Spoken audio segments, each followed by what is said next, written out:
masturbate. Gosh. Why are we doing this? Well, it was the 5th most highly searched thing in Google when it comes to sex, and seems appropriate because it's a highly charged topic. Yes. And we're not probably just going to be following the list of Google things forever, because if you've No, but noticed this is what it. we talked about We're going prior, to do just the 5, and then we have a lot of things that we love to talk about that we're going to be also addressing. which are also questions still that are coming from you all. But normally, they get maybe a little bit less basic. It depends. There'll be a lot of variety. There's going to be some fun stuff, edgy stuff too. Anyways. So back to masturbation. Not a word. I'm not a fan of the word. Can you tell us a little bit what it means? Well, the Latin actually, which is the root for masturbation, is masturbare, and masturbare is to defile oneself with the hand. Now, I could look it up to get into how it actually breaks down, and I'll probably do that after I forgot to before this, because I'm actually really interested in the etymology of the different phonemes of masturbare. But anyways, yes, in general, it means to defile oneself with the hands. And I think that if we think about this, there's 2 things that end up coming up when I hear that term, and maybe it's part of the reason why you don't like it, is one, to defile oneself is to do something that's shameful.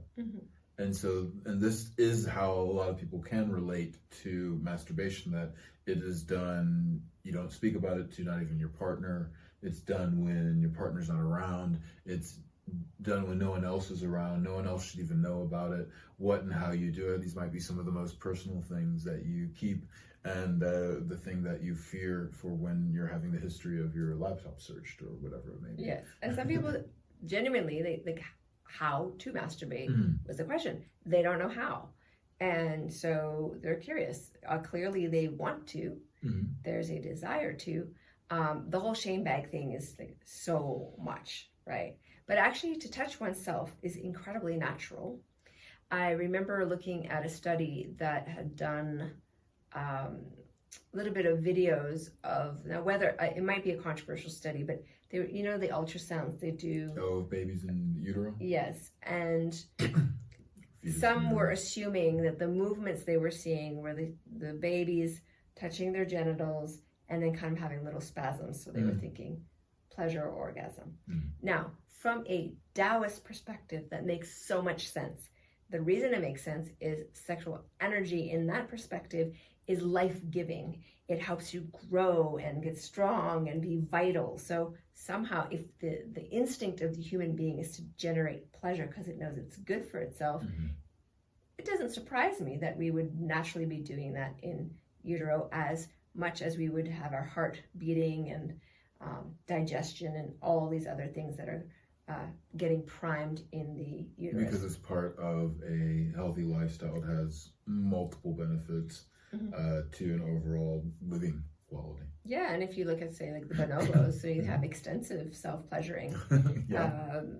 It's very natural to bonobos, and they actually resolve their stress that way. They keep their mental health up by generating pleasure, and it's not always interactive pleasure.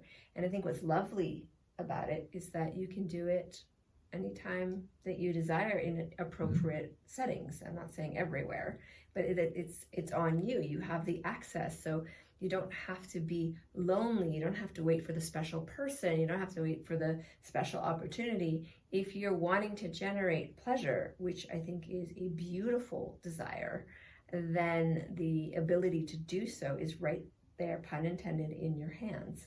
Yes.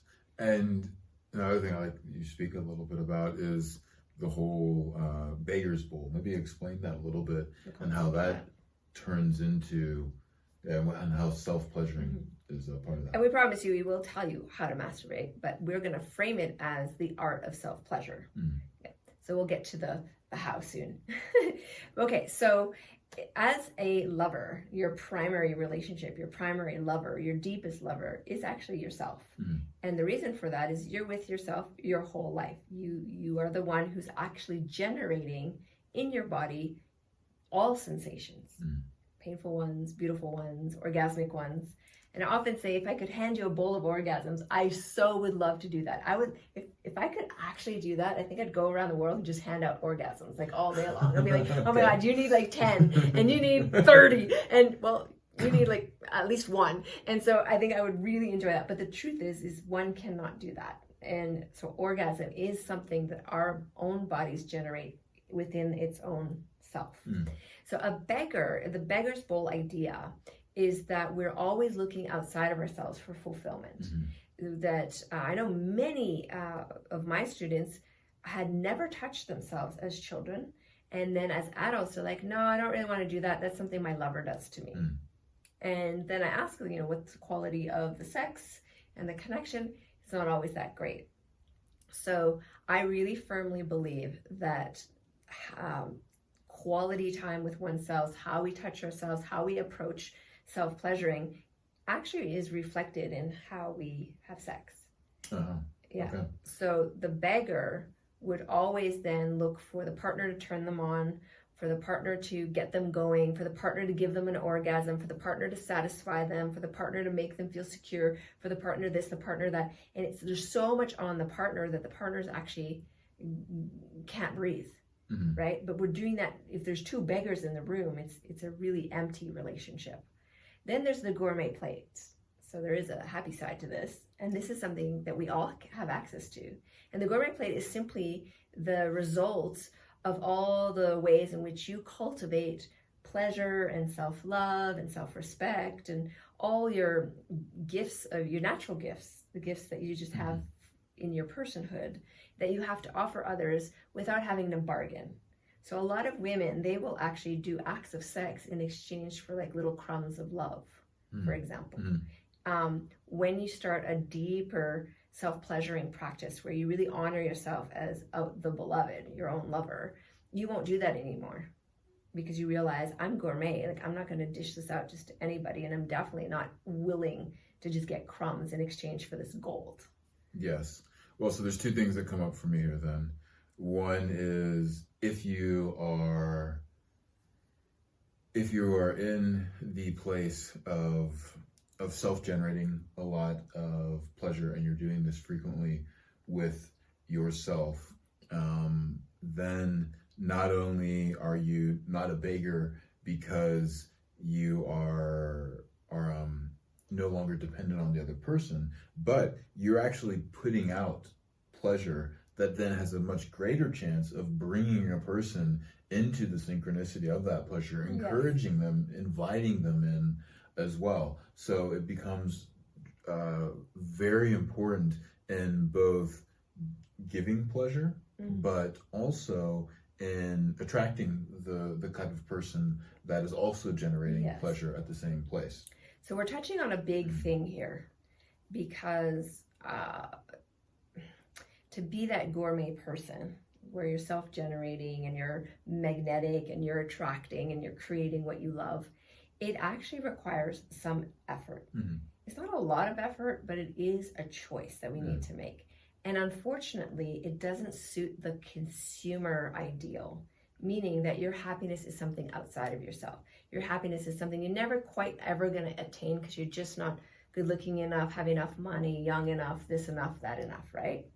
So when a person goes, forget all that and generates their own pleasure, in a way, it's a liberation act. Because now you don't need all that stuff. You feel good and really good, and it's free. And your mental health is more resilient, your emotional health is better, your hormonal health is, all the systems in your body operate so much more optimally when you're every day generating pleasure for yourself. Are you looking for one place that you can go to source all of your answers to the questions that you may have around relationships, intimacy, and passion? Then look no further. Join our free membership where we have 20-minute podcasts just rich with information, free mini courses, and so much more. Join us at embodiedlove.love.